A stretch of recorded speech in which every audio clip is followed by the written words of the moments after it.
তোমরা যারা আরবিউ MA political সায়েন্সের ডিস্টেন্সের ছাত্রছাত্রী আছো, তোমাদের জন্য আজকে ক্লাস খুবই গুরুত্বপূর্ণ।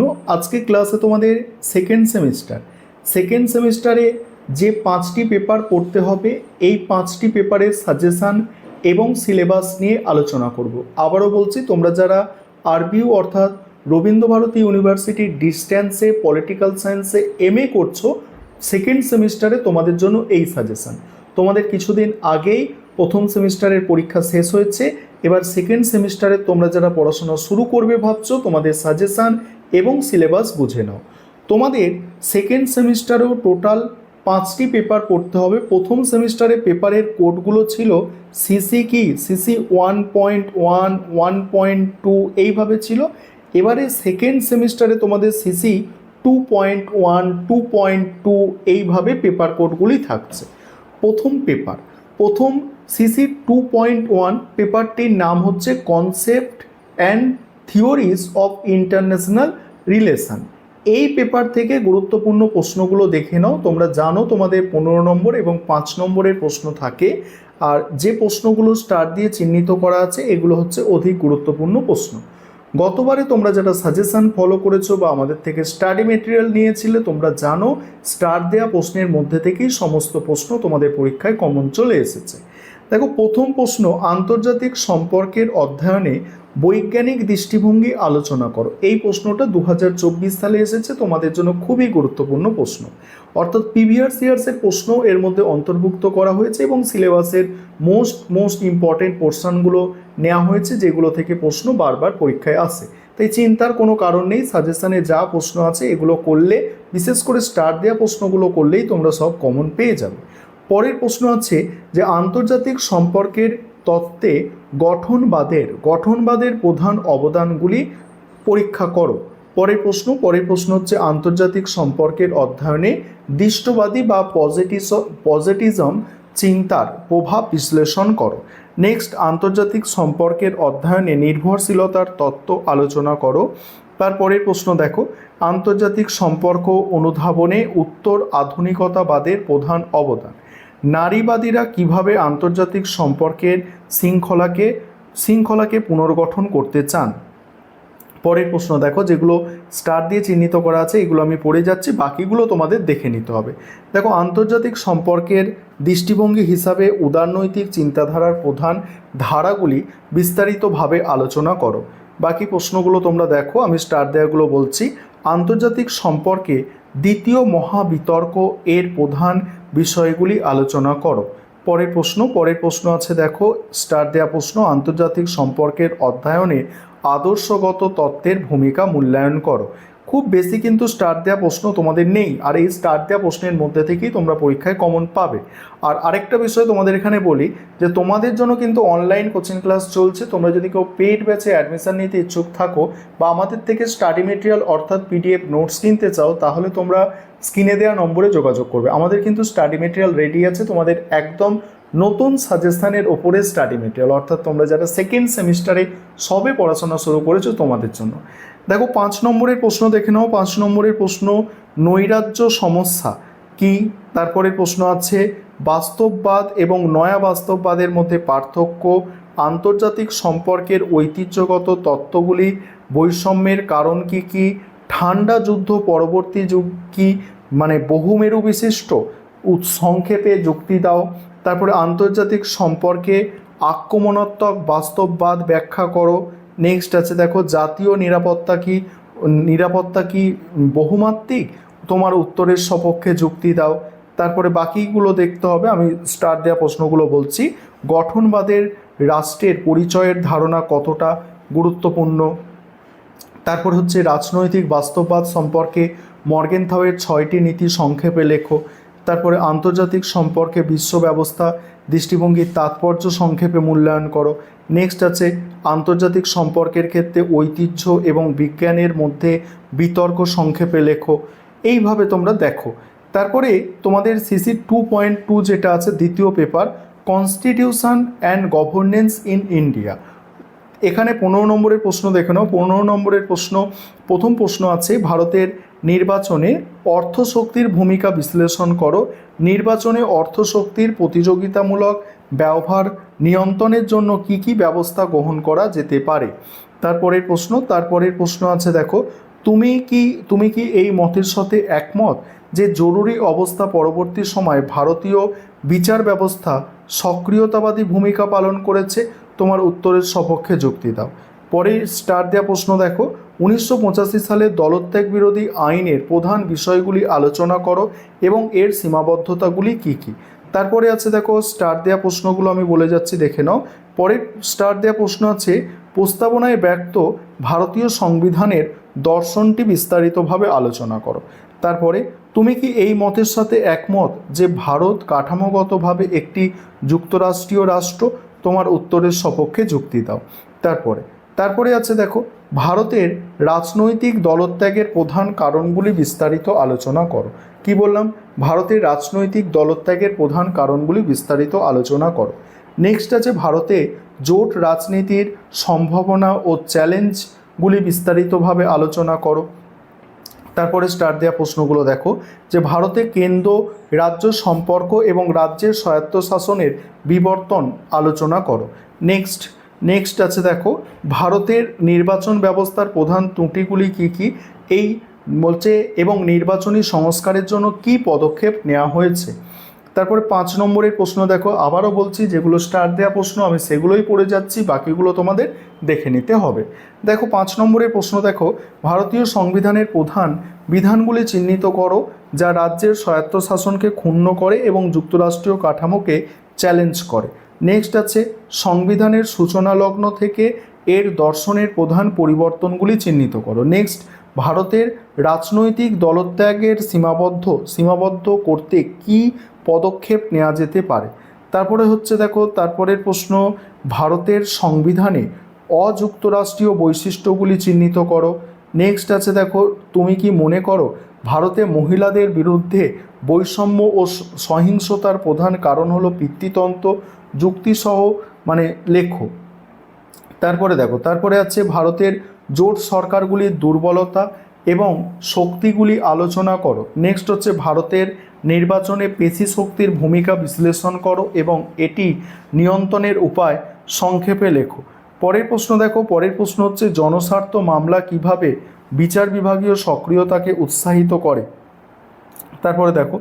তারপরে তোমাদের পরের যে পেপারটি আছে, third paper, CC 2.3 governance and it critics.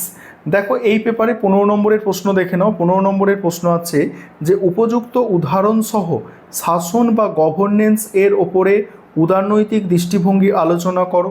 তারপরে আছে ভারতের মতো দেশে আধুনিকতা এবং গণতন্ত্রের মধ্যে সম্পর্ক বোঝার ক্ষেত্রে কোন কোন বিষয়গুলি বিবেচনা করা উচিত। নেক্সট আছে দেখো, উদারনীতিবাদের সমালোচক হিসাবে ফুকোর অবদান পরীক্ষা করো। নেক্সট, সরকার থেকে শাসনের পরিবর্তনের পেছনে ঐতিহাসিক ও বৌদ্ধিক বিকাশ বর্ণনা করো। পরের প্রশ্ন দেখো, স্টার দেওয়া প্রশ্ন, সুশাসন কি? এই প্রসঙ্গে সুশাসনের অন্তর্নিহিত নীতিগুলি ব্যাখ্যা করো। তারপরে আছে দেখো, তারপরে স্টার দেওয়া প্রশ্ন দেখো, সুশীল সমাজ এবং রাষ্ট্রের মধ্যে একটি মধ্যস্থতাকারী প্রতিষ্ঠানের ক্ষেত্র হিসাবে রাজনৈতিক সমাজের ধারণাটি সহায়ক। এই প্রসঙ্গে উত্তর ঔপনিবেশিক গণতন্ত্রের সুশীল সমাজ এবং রাজনৈতিক সমাজের তাৎপর্য বর্ণনা করো। তারপরের প্রশ্ন আছে সুশাসনের প্রধান বৈশিষ্ট্যগুলি বিস্তারিতভাবে ব্যাখ্যা করে একটি প্রবন্ধ লেখো। নেক্সট আছে দেখো, মোস্ট ইম্পর্টেন্ট প্রশ্ন আছে গণ ও গণতন্ত্রের জনপ্রিয় সমাজ এবং রাজনৈতিক সমাজের উত্থান ও ভূমিকা বিশ্লেষণ করো। নেক্সট আছে কি? নেক্সট প্রশ্ন দেখে নাও, স্টার দেওয়া প্রশ্ন 5 নম্বরের প্রশ্ন। এবারে দেখো, প্যাস্টোরাল ক্ষমতার বৈশিষ্ট্যগুলি তুমি কিভাবে বর্ণনা করবে। বায়োপলিটিক্সে প্রাক ফুকোডিয়ান ধারণাটির সংক্ষেপে বর্ণনা করো। তারপরে আছে দেখো, নয়া উদারনীতিবাদের উত্থানের কারণগুলি আলোচনা করো। রাষ্ট্রকে বোঝার জন্য উদারনৈতিক দৃষ্টিভঙ্গির উল্লেখ করো। নেক্সট আছে রাষ্ট্রের কারণ বা রিজন অফ দ্য স্টেট তুমি কিভাবে বর্ণনা করবে। তারপরে আছে দেখো, তারপরে আছে যে সাবলটান এজেন্সি প্রতিরোধ এবং আলোচনা উল্লেখ করে শাসিতদের রাজনীতির ধারণাটি সংক্ষেপে পরীক্ষা করো। নেক্সট দেখে নাও পরের প্রশ্ন। পরের প্রশ্ন হচ্ছে শাসিতদের রাজনীতি বলতে কি বোঝায়। এবারে তোমাদের পরের যে paper 4 number paper CC 2.4 politics in India, এই পেপার থেকে 15 নম্বরের প্রশ্ন। প্রথমে দেখো, প্রথম প্রশ্ন আছে ভারতের রাজনীতির অপরাধীকরণ সমস্যা সম্পর্কে একটি বিস্তৃত আলোচনা করো এবং এই হুমকি থেকে ভারতীয় গণতন্ত্রকে রক্ষার জন্য তোমার নিজস্ব পরামর্শ দাও। পরের প্রশ্ন আছে স্বাধীনতার পর থেকে ভারতের সাম্প্রদায়িকতার উত্থানের প্রধান কারণগুলি আলোচনা করো। পরের প্রশ্ন আছে সংরক্ষণমূলক বৈষম্য কি। ভারতে সংরক্ষণের রাজনীতি এবং সংরক্ষণমূলক বৈষম্য বিষয়ক বিতর্ক আলোচনা করো। তারপরে আছে দেখো অনুন্নয়ন বলতে কি বোঝো। 2006 সালে অরণ্য অধিকারের প্রেক্ষাপটে আদিবাসীর জীবিকা সমস্যা নিয়ে একটি বিশদ প্রবন্ধ লেখো। তারপরে হচ্ছে ভারতের জাতি সংরক্ষণ নিয়ে যে বিভিন্ন বিতর্ক রয়েছে সেগুলি কি কি, যুক্তিসহ উত্তর দাও। নেক্সট আছে দেখো ভারতের বিভিন্ন ধরনের আঞ্চলিকতার অভিজ্ঞতা লাভ করেছে সেগুলি কি কি, উপযুক্ত উদাহরণসহ তোমার উত্তর দাও। তারপরের প্রশ্ন দেখো, তারপরের প্রশ্ন আছে স্টার দেওয়া প্রশ্ন জাতির রাজনীতিকীকরণ বলতে রাজনী কোঠারি কি বুঝিয়েছেন তা বিস্তারিত আলোচনা করো। বাকি প্রশ্ন দেখো স্বাধীনতার পর থেকে ভারতের সাম্প্রদায়িকতা বৃদ্ধির পেছনে যে কোনো দুটি প্রধান কারণ বিস্তৃতভাবে আলোচনা করো। তারপরে আছে দেখো ভারতের দুর্নীতি দমনে সুশীল সমাজের আন্দোলনগুলির ভূমিকা ও সাফল্য মূল্যায়ন করো। এবার 5 নম্বরের প্রশ্ন দেখো, 5 নম্বরের প্রশ্ন এখানে আছে ভারতে জাতিভেদ প্রথার বিশেষ উল্লেখ সহ কাঠামোগত সহিংসতার উপরে একটি সংক্ষিপ্ত টিকা লেখো। পরের প্রশ্ন আছে ভারতের জাতীয় সংহতির প্রতি ভাষাগত রাজনীতির চ্যালেঞ্জ সংক্ষেপে আলোচনা করো। নেক্সট আছে দুর্নীতির বিরুদ্ধে লড়াইয়ে সুশীল সমাজের আন্দোলনগুলির ভূমিকা সম্পর্কে একটি সংক্ষিপ্ত টিকা লেখো। তারপরে আছে আদিবাসী রাজনীতি এবং জঙ্গল নিষ্কাশনের নয়া উদারবাদী নীতির মধ্যে সম্পর্কের বিষয়ে একটি সংক্ষিপ্ত টিকা লেখো। তারপরে দেখো মোস্ট ইম্পর্টেন্ট প্রশ্ন আছে যে ভারতের রাজনীতির অপরাধীকরণের দিকে পরিচালিত করার কারণগুলি কি কি।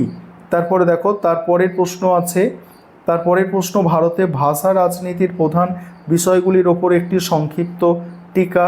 নেক্সট আছে দেখো দুর্নীতির প্রাতিষ্ঠানিকীকরণ বলতে কি বোঝো, ভারতের দুর্নীতির বিরুদ্ধে সুশীল সমাজ আন্দোলনের অবদান সংক্ষেপে আলোচনা করো। তারপরে আছে ধর্মীয় মেরুকরণ কিভাবে ভারতের নির্বাচনকে প্রভাবিত করে। এবারে শেষ যে পেপার তোমাদের পেপার কোড হচ্ছে CC 2.5 politics in West Bengal, অর্থাৎ আমাদের পশ্চিমবঙ্গের যে পলিটিক্স অর্থাৎ রাজনীতি তার উপরে আছে। এখানে 15 নম্বরের প্রশ্ন দেখো, 15 নম্বরের প্রশ্ন আছে 2011 সালের পর থেকে বিরোধী শক্তি হিসাবে বামফ্রন্টের ভূমিকা মূল্যায়ন করো। তারপরে দেখো পরের প্রশ্ন কি আছে, পরের প্রশ্ন স্বাধীনতার পরবর্তী পশ্চিমবঙ্গে শ্রমিক শ্রেণীর আন্দোলনের বৃদ্ধি ও বিকাশ বিশ্লেষণ করো। তারপর পশ্চিমবঙ্গের আঞ্চলিকতাবাদের ধারা এবং ধরন আলোচনা করো। পশ্চিমবঙ্গের পঞ্চায়েতি রাজ ব্যবস্থার বিবর্তন আলোচনা করো।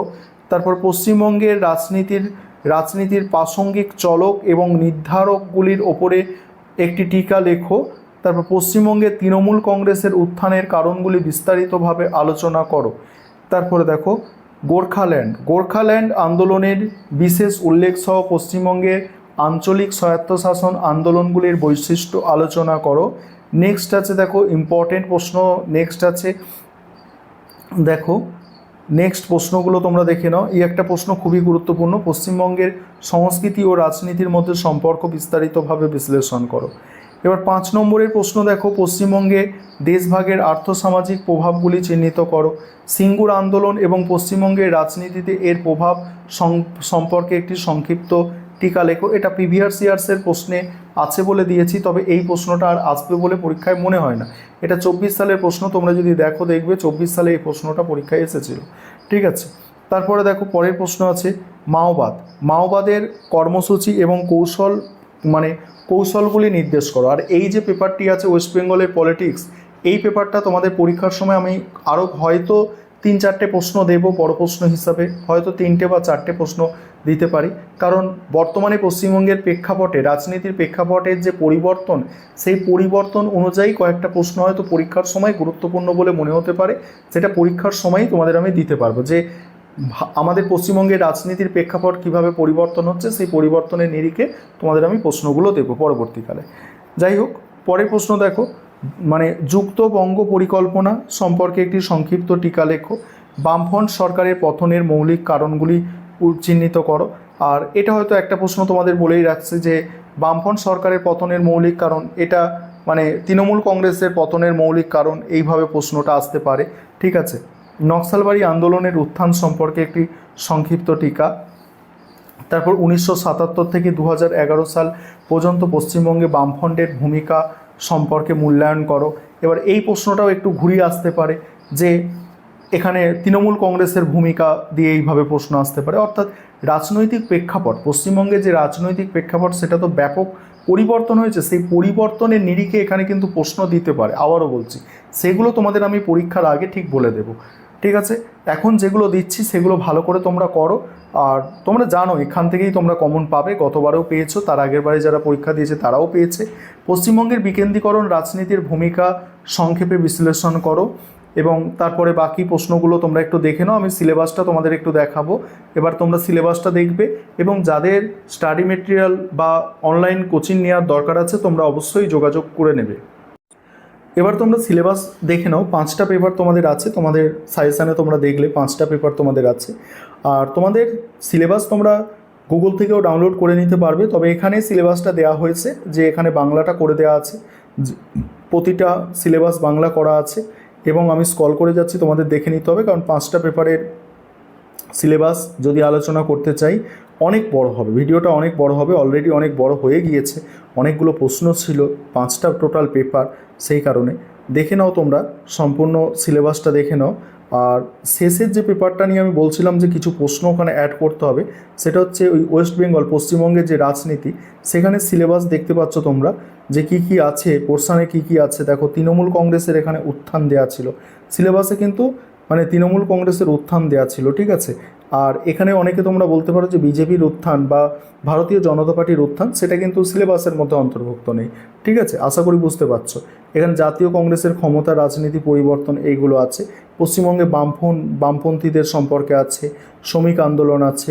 এই হচ্ছে তোমাদের টোটাল সিলেবাস এবং সাজেশান।